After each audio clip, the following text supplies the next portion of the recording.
எல்லாருக்கும் வணக்கம். நாங்கள் சந்தனா என்ற வாசிப்பு 1160 ஞாயிறு வாசிப்போம். வாங்க வாசிப்போம். இன்றைய தலைப்பு எங்கள் உலகத்திற்கு 2 நிலவுகள் வருவதற்கு பற்றி வாசிக்கப் போகின்றேன். எங்கள் உலகம் 2 முழுமையான மாதங்கள் 2 நிலவுகளை பெற உள்ளது.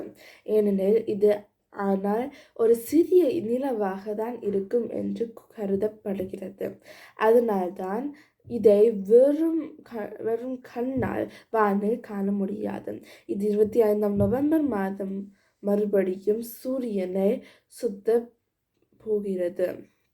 எனவே 29 செப்டம்பரிலிருந்து 25 நவம்பர் வரைக்கும் இது பூமியை சுத்தும்.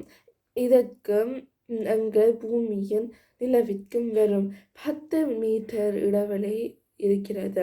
இது 1 மில்லியன் ஆண்டிற்கு ஒரு முறைதான் நடக்கும் செயலாகும். இந்த நிலவு 56 முழுமையான நாட்கள் மட்டுமே எங்கள் பூமியை சுற்றும். இந்த நிலவை அர்ஜுனா குழுவின் இருந்து தெரியப்பட்டது. இந்த குழுவையும் 2024 ஆண்டு PT5 என்று அழைப்பார்கள். நண்பர்களே.